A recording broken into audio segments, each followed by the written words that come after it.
religion, the smallest circle that is at the center of everything, is basically what you can call the usul of our deen, the essence, the fundamentals, the original principles of our religion, the essential principles of our religion. At the end of the day, our religion is actually a set of principles. And the way you can think about these principles is, what does Allah want from a human being? What does God want from a human being? What are the qualities, what are the attitudes, what are the emotions, what are the thoughts, what are the beliefs that a human being should have? And if you want to know what these essentials are, the way that Allah does that in the Quran is very beautiful. He does that with the words لَعَلَّكُمْ. He does that with the words لَعَلَّكُمْ. So He'll tell you something, something, something. لَعَلَّكُمْ تَتَّقُونَ لَعَلَّكُمْ تَشْكُرُونَ لَعَلَّكُمْ تَذَكَّرُونَ لَعَلَّكُمْ تَعْقِلُونَ. So that you remember, so that you're grateful, so that you have taqwa, so that you think, so that you reflect. All of those are fundamental qualities a human being should have. A human being should be a person of reflection. A human being should be a person of thought. A human being should be a person of remembrance. A human being should be a person of taqwa, of consciousness of Allah. A human being should be a person of gratitude. لَعَلَّكُمْ تَشْكُرُونَ. So that you can be grateful. You got it? So these, whenever Allah says لَعَلَّكُمْ and He mentions these verbs, these are qualities that we have to bring into our life. These are the essentials of our religion. I am a slave to Allah successfully if I'm able to bring these qualities into my life. Now I won't list all of them, but just a handful. I just mentioned them, I'll repeat them to be able to think clearly. لَعَلَّكُمْ تَعْقِلُونَ لَعَلَّكُمْ تَشْكُرُونَ. So you can be grateful. لَعَلَّكُمْ تَذَكَّرُونَ. So you can be people of remembrance. So you can make efforts to remember. لَعَلَّكُمْ تَتَّقُونَ. So you can protect yourselves. You can save yourselves from trouble. Be cautious, right? All of these, and of course, لَعَلَّكُمْ تُفْلِحُونَ. So you can succeed in your afterlife. Allah says لَعَلَّكُمْ تُفْلِحُونَ quite often. So these are some of the fundamental qualities. Another way Allah describes the usul of our religion, what does Allah want from a human being, is through the words إِنَّ اللَّهَ يُحِبُّ or وَاللَّهُ يُحِبُّ. Allah loves. Allah will say Allah loves muttaqeen. Allah loves muhsineen. Allah loves, and He'll add several qualities. And these are people, these are enhancements to yourself and to myself that we want to bring into our lives. And finally, Allah will say, Inna Allaha ma'a. Allah is with. Right? So there's la'allakum, there's Allahu yuhibbu, Allah loves, and then there is Inna Allaha ma'a. What does ma'a mean? Yeah, فَإِنَّ اللَّهَ مَعَ الْمُحْسِنِينَ إِنَّ اللَّهَ مَعَ الَّذِينَ اتَّقَوْا وَالَّذِينَ هُمْ بِرَبِّهِمْ يُؤْمِنُونَ. So these are the qualities that are the usul of our deen. Basically, that's the essence of our religion. All right. Now these are what I call principles, or I even call them fundamental principles. These are the fundamental principles. They are inspired directly by the word of Allah itself. Is that clear? Okay. Now the thing with principles is that they are abstract. They are ideas. Being grateful, I don't know what that means. Having taqwa. I've heard so many talks about taqwa. You have to increase your taqwa, increase your taqwa, increase your taqwa. Is it on sale outside? Can I get it somewhere? Can I eat something that'll increase my taqwa? How do I know if I have low taqwa or high taqwa? I don't understand. Or you have to increase your iman, or you have to increase your tawakkul. These are abstract ideas. And how do we bring them practically into our life? In order for us to be able to do that, that's the next circle. The next circle is actually the fundamental obligations and the fundamental prohibitions. The fundamental obligations and the fundamental prohibitions. For example, we have 5 pillars in the religion, yes? Everybody's clear about those. Now the thing is, for example, salah. Salah is an obligation. But actually, it is an obligation that fulfills one of the essentials. Remember, the principles are the most important thing. And even the obligations Allah will give us, the point of them, the purpose of them is to reinforce a principle. For example, Allah says, أَقِمِ الصَّلَاةَ لِذِكْرِي. Establish salah to remember me. Is remembering Allah a fundamental principle? It is. How do you practically bring the remembrance of Allah in your life so that in a way that pleases Allah? Well, the ultimate way to do that is what? Salah. So salah took the abstract idea of remembering Allah and brought it into a practical reality. Allah says about fasting, كَمَا كُتِبَ عَلَى الَّذِينَ مِنْ قَبْلِكُمْ لَعَلَّكُمْ تَتَّقُونَ. Fasting was given to you so you could have taqwa. Taqwa is abstract. Can you give me some practical exercise that I can do, some practical ritual that I can follow that can actually bring that abstract into my life? What is that practice? Fasting is one of those practices. What you're going to find is every single obligation that Allah gave, fundamental obligation that Allah gave, it reinforces what? One of the principles. It's there to bring that principle into our life. Now, what unfortunately has happened in our ummah is that we've separated the ahkam of Allah from their principles. So people are fasting, but they have no idea that the purpose of fasting is to develop taqwa. People are praying, but they're not clear about the fact that prayer actually has certain purposes. Its purpose is not only that it's an obligation, its purpose is to fulfill and bring those principles into your life. It's not prayer that will make us successful. It is those principles that will make us successful. It's prayers as a means to an end. You understand? Fasting is a means to an end. Now we have made the means and we have turned them into the end. That's a very serious problem. The Quran doesn't let you do that. The Quran, every time it'll describe an obligation, it'll tie it to its end, tie it to the principle. We're the ones who separate it. We're the ones who cut it up. Okay? This clear so far? I'll give you another, by the way, it's not just obligations, it's also prohibitions, things we're not supposed to do. So for example, one of the things that salah does is tanha anil fahsha'i wal munkar. It prevents from evil, it prevents from shamelessness, because shamelessness will get rid of one of the most fundamental qualities of gratitude, of selflessness, of taqwa. It'll remove them. So salah will prevent you from them. And the things Allah forbade you from is the things that that if you do them, it will violate one of those principles. Every prohibition will violate one of those principles. It'll go back to the usul. Okay, that's our second circle, which is the major obligations and the major prohibitions. And up until now, between these two, there is basically no difference whatsoever among any scholar, any Muslim. We're all in complete agreement what these principles are. We're all in agreement what the major obligations are. Nobody's going to come along and say, I don't know, pork is not that halal, that's haram. That's not going to happen. And if they do, they're insane because we know better. You understand? Now let's go one circle outside of that. One circle outside of that are the smaller recommendations, the lesser recommendations. Okay? These are, you can call them the sunnahs of the Prophet ﷺ, or good deeds that the Quran talks about that can enhance your character, like lowering your voice, for example. Allah talks about lowering your voice or walking with humility. Right? These are also, in a sense, they're enhancements to your character. Similarly, entering the masjid with your right foot, which is a sunnah, right? Or eating with your right hand, and doing these small things, they are enhancements. Okay? Now, a human being their priority should be the principles. If they want to bring principles into their life, what should they be focused on? The major obligations. If they're taking care of their major obligations, then they should enhance them a little better by adding some of these things that beautify like salah is major obligation. Salah is major obligation. Dhikr after salah is what? It's an enhancement. Dua after salah is an enhancement. Okay, so you've already made the major obligation, now you can further it a little more, right? Now, the idea of these enhancements, by the way, here also there is no disagreement. There is no disagreement. Qiyamul Layl is an enhancement. Praying tahajjud is an enhancement. Extra fasting is an enhancement. Some of the adhkar for traveling, the dhikr for walking into your home. It's not haram for you to walk into your home without dua. It's not haram for you to travel without the dua. But it's good for you, isn't it? It enhances your deen. It betters you. So these are things that improve your life. Okay? That's number 3. But before I get to number 4, I have to help you understand something about number 3. 1 and 2 are actually what the prophets gave da'wah to.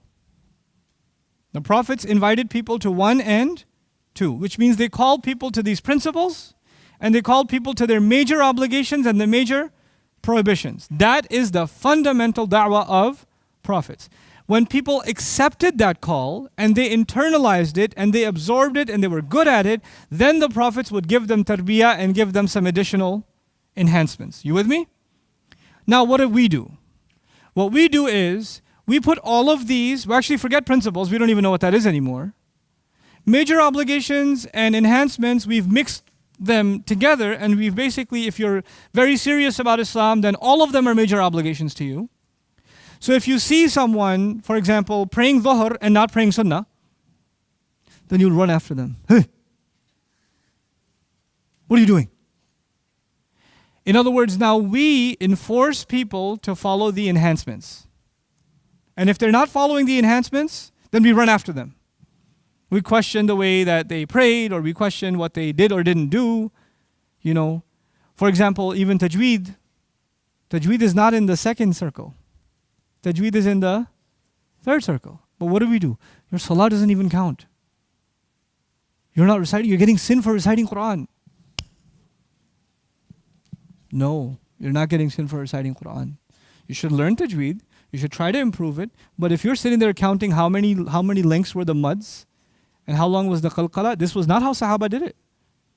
This was not. It should be. You should be improving it, absolutely. But when you turn these things that were supposed to be enhancements, they're beautification, they're decoration for your home. You know, your home needs a door, it needs a lock. Your home needs windows for air circulation. But your home does not need the extra kind of carpet. It does not need paintings on the wall. They're nice to have. It adds comfort.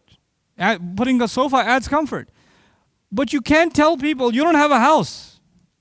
You don't have a real house if you don't have paintings in there. You can't do that to people. And you know, when you do that to people, do most people even make a distinction between the enhancements and the major obligations? No, they don't. So when you criticize them on one, they put them on equal level as everything else. You understand? And when you do that, you have turned people away from Allah's deen. I'll give you a serious implication of this. So for some people, for example, because I'm going to hell anyway, might as well go out with a party. So now since you put alcohol and listening to the radio and playing a video game on the same level, in the mind of the sinner, they became the same. And video games is easy, just no big deal. You know, watching a movie is no big deal. And now zina became no big deal. Alcohol became no big deal.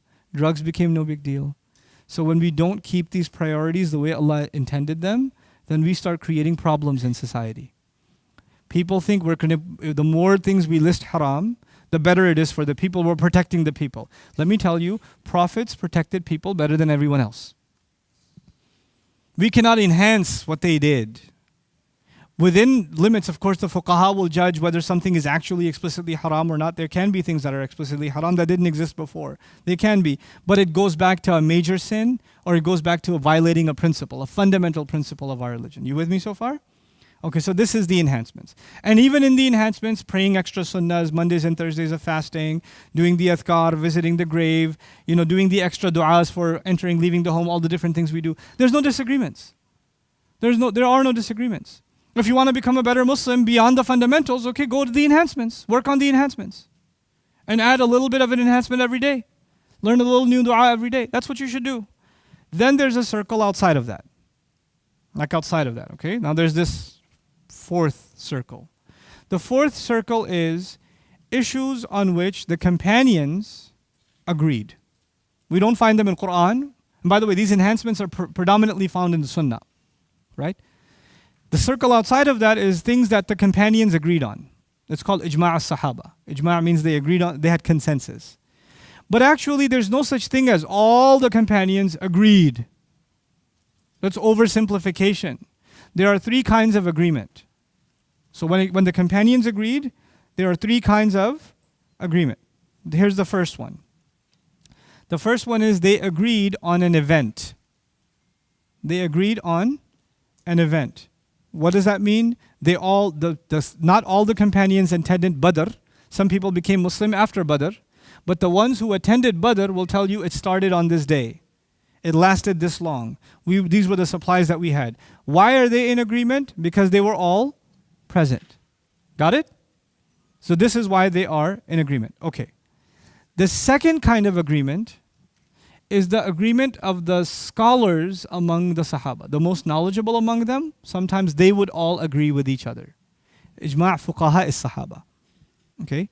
Like the Ibn Abbas radiallahu ta'ala anhuma is of the scholarly companions. There are some other companions who don't know even a single surah. They're new to Islam. They're like new Muslims now. They're like new Muslims now. We call them Sahaba too. But their agreement is not being part of this, it's not part of this category. This category is when the most knowledgeable of the companions agreed. So what was the first one? When they agreed on an event, because they were all part of the same event. The second one, when the scholars among them agree. The third one is when the governors among them agree. Ijma' umara is-sahaba. When like Umar bin al-Khattab and his advisors, they all agreed on a particular rule, a particular governance. That's the third kind of agreement. Three kinds of consensus or agreement among the Sahaba. What are they again? Event, the scholars, and the governors. When Umar bin al-Khattab decides something, he doesn't consult every single Sahabi. There's thousands upon thousands upon thousands of them. He has to take his advisory council, and they have to make an agreement, and they pass that verdict, and they make that a policy, and everybody else follows it. You got it? Okay? Now, this is agreed. Now, the problem here, as we go, I want to highlight problems. What people do nowadays is they say, all the Sahaba agreed on da-da-da-da-da. Wait. All the Sahaba agreed. Where did you get that from? Well, it's obvious. Like, no, where is it obvious? It's in the books. Which books? Go read them. You can't just throw these words out. All the Sahaba agreed. You can't do that. Your words have to be based on some evidence. You can't just throw those out. And people throw these words out. Like they say, the funniest things I've ever heard is all the scholars agreed on this. Like, what? Okay, name 10 of them. All of them. If you read tafsir, you'll find there's no such thing as all the scholars agree. It's so funny. I'm reading tafsir like Qurtubi, Tabari, Jalalain, Ibn Kathir, Ibn Ashur, Ash-Shinqiti, and one of them will say, فَقَدْ أَجْمَعَ الْعُلَمَاءُ عَلَى هَذَا وَخِلَافُهُ نَادِرٌ. The scholars agreed on this, and the opposition to this is very rare. The other mufassir will say, the scholar agreed on this, the opposite, and the opposition is very rare. Meaning for them even agreement or majority is relative. Majority is relative. This requires a lot of study and a lot of depth. Sometimes the fuqaha of the Sahaba, the smartest of the Sahaba, the scholars among the Sahaba had different opinions. They disagreed. They had opposing opinions, and that's okay. Where's the deen in absolute agreement? Where is there absolutely no disagreement whatsoever? First three circles. First three circles. When we preach, when we stand on behalf of prophets and share, what's the primary thing we share? 1 and 2. When people are within our wing, they're in our family, they're in our circle of friends, and they've already accepted the first and the second, then what do we work on? Then we work on 3. And 4 is very specific to research and study. But you cannot start with 4 and say, that's Islam, everyone. You have to start where the Prophet started. You see what I'm saying? You have to start at 1 and 2, and then move on to 3, and then there's this outer circle, which is 4. Now, were the Sahaba all unanimously in agreement on everything? No. They were in agreement on 1, 2, and 3 though. The Sahaba, if you want to call it ijma', if all the Sahaba agreed, it was actually on 1, 2, and 3 together. You with me? Now there's a circle outside of that. This is the coolest circle ever. This circle is actually of the ummah agreeing on something. Or what you can call it ijtihad. A scholar has a certain opinion. He has a fatwa. Okay, a scholar has a fatwa. The original opinion, the original thought process of scholars is important to understand. They knew that 1 and 2 and 3 are perfect. 4 requires a lot of research to understand why they agreed on why they disagreed. By the time you get to 5, there are some questions that the Quran doesn't seem to answer directly, and the Sunnah doesn't seem to answer directly. There doesn't seem to be absolutely crystal clear, solid evidence that we should do this or that. Now I have to do my own research, And I have to look at whatever text I can find, whatever evidence I can find, and then I have to come to a conclusion to the best of my ability. I'm going to try to find an answer to this question, knowing already that my answer is not absolute, because absolute ends with 1, 2, and 3. So my answer is the best of my ability. It's not something I can impose on anyone else. I'll impose it on myself, and if other people are convinced of the way I came to this conclusion, maybe they can follow it too. But I will not say this is Islam, and if you don't follow this, it's not Islam. I can't say that. I can't say that my fatwa is actually binding on Islam itself. The most I can say is, based on my understanding, I think this is how we should think about this. Could somebody else have a different understanding? Yes. And these are on issues in which the Quran and the Sunnah and the Sahaba are not explicitly clear. Okay? So I'll give you an example. Just one example. Dr. Akram, when he taught us this class, he gave us like 100 examples. And my mind was already blown away after 2 examples. And he gave like 98 more. Overload. It's like drinking soda for 10 hours. But I'll give you just one. One of my favorite examples. Khalifa Harun al-Rashid. He was the head of state. And he was the Amir al-Mu'mineen. And back then, the Amir al-Mu'mineen, the head of state, would also lead the prayer, especially at Hajj. Right? So he's performing Hajj, and who's going to be the Imam? The Amir al-Mu'mineen is going to be the Imam. So he's in the first row. Obviously, why is he in the first row? Because he's going to lead the prayer. And he's Hanafi. He's from the Hanafi school. His muallim for Hajj, the one who was taking him to Hajj, you know, in Hajj you have a muallim who teaches you all the rituals. Obviously, his muallim is going to be what school of thought? It's going to be Hanafi. It's Qadi Abu Yusuf, which is actually the founder of the Hanafi school. Imam Abu Hanifa's ideas are codified by Qadi Abu Yusuf. So he's the one who's his muallim. The biggest Hanafi scholar on the planet is his muallim for Hajj. And they're in the first row. And he's about to pray, lead the prayer. But Khalifa Harun al-Rashid wants to do hijama. Do you guys know what hijama is? Cupping? When they draw the blood? Now, according to the Hanafis, if you bleed, your wudu breaks. And Harun al-Rashid is a smart guy. He knows that if I ask Abu Yusuf, did my wudu break? What's he going to say? It broke. And if it broke, then I have to go through all the lines of Hajj to go make wudu. And on the way, take selfies and sign autographs. And then come all the way back. By the time I come back, it'll be Maghrib time. I need to lead prayer when? Right now. And if I ask Abu Yusuf, he's going to say, no, your salah doesn't count because you have no wudu. Imam Malik was in the first row. So Harun al-Rashid purposely decides not to ask his own muallim. He asks Imam Malik. Now the thing with the Malikis is that if you bleed, your wudu didn't break. And Harun al-Rashid knew that. So he asked Imam Malik, hey, did my wudu break? I just had cupping done.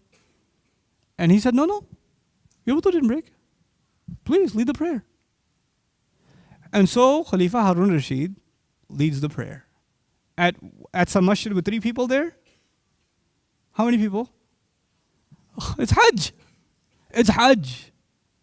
Now Qadi Abu Yusuf is standing behind him. Imam Malik is standing behind him. Qadi Abu Yusuf is one of the biggest scholars in the world at the time, so he doesn't travel alone. He has legions of students with him that are doing Hajj with him. They're all standing behind him, and they watched all of this happen, and they're praying.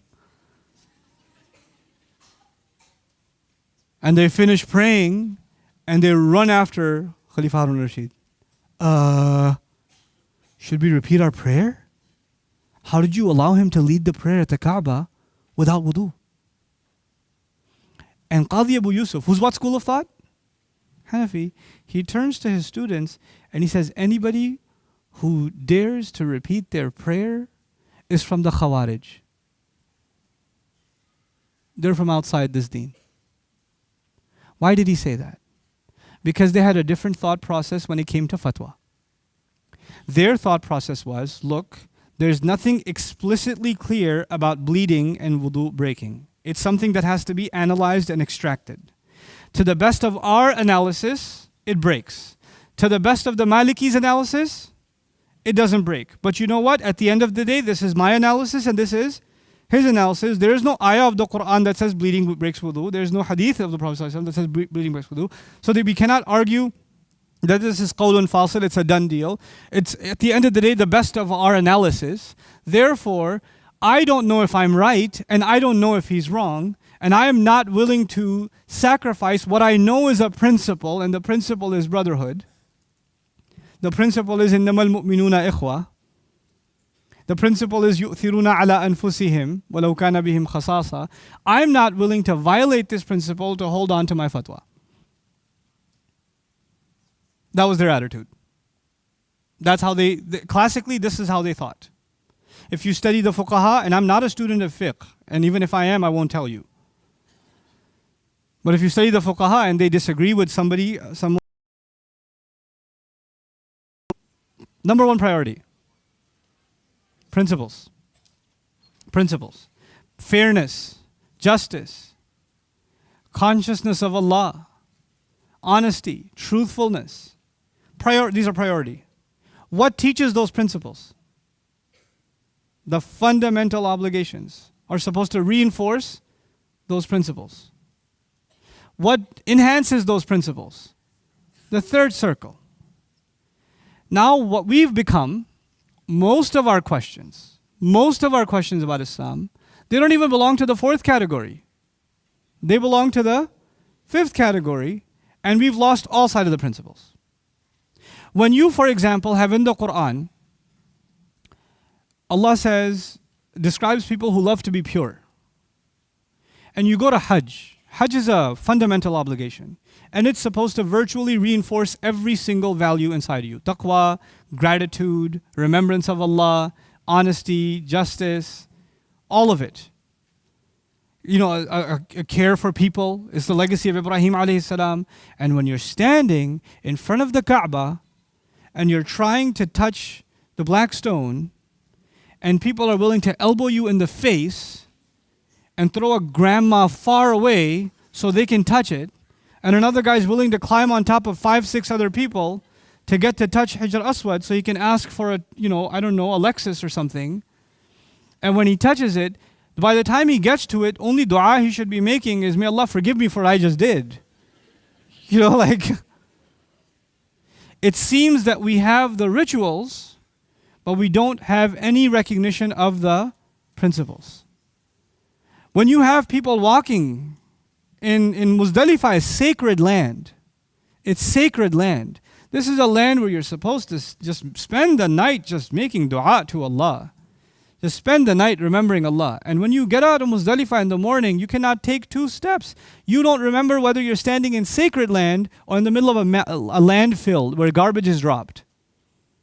You cannot see the ground. All you see is diapers and water bottles and Coke cans and napkins. And you seen it? And I've seen it, and I cried. How did that happen? You know that happens when the ritual is left, but it's not tied to what? There's no principle left. There's no principle left. And then the religion that's supposed to be so beautiful, because everything goes back to the essentials, becomes ugly. That's how you take a beautiful religion and you make it ugly. That's what Bani Israel did. They took a religion that Allah gave them that was beautiful, all they had left was the rituals, and it became ugly. Subhanallah. This is, to me, this framework was so important to understand. It was so valuable. Because we make a bigger deal out of things than they should be. Some of the biggest fights in the ummah are how many taraweeh we should pray. Some of the biggest fights in the ummah is global moon sighting or local moon sighting. So the biggest arguments in the ummah, these things. And these things, when you go to the classical fuqaha, this is not even part of the third. This is fourth onwards. So why are you fighting? What unites us is so much more powerful what separates us.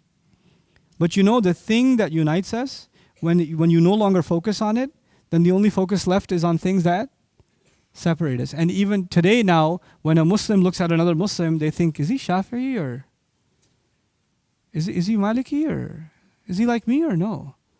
Is he really? And some people come to me, they're from Pakistan, so they really like me because I'm from Pakistan too. I'm happy, I like you too because I'm from Pakistan, I love you, that's great. So I just wanted to make sure you're Hanafi, right? I was like, if I was, I wouldn't tell you. Well, why not? Well, I don't want to tell you because you shouldn't be thinking about that. You should just be thinking whether you're Muslim or not. That's it. That's it. You know? And so, you know, this was the first lesson that I covered with him that I found so amazingly beneficial. I'll leave you with the first thing he said. That'll be the last thing I tell you. It's one of the most epic things I've ever heard. How many prophets were there? 124,000. Okay. Most important people in the world? Who? Prophets. Everybody agree with that? Okay. The greatest teachers for humanity are who? So these 124,000 some people are the most important teachers for all of humanity. Everybody agrees? Okay, name them.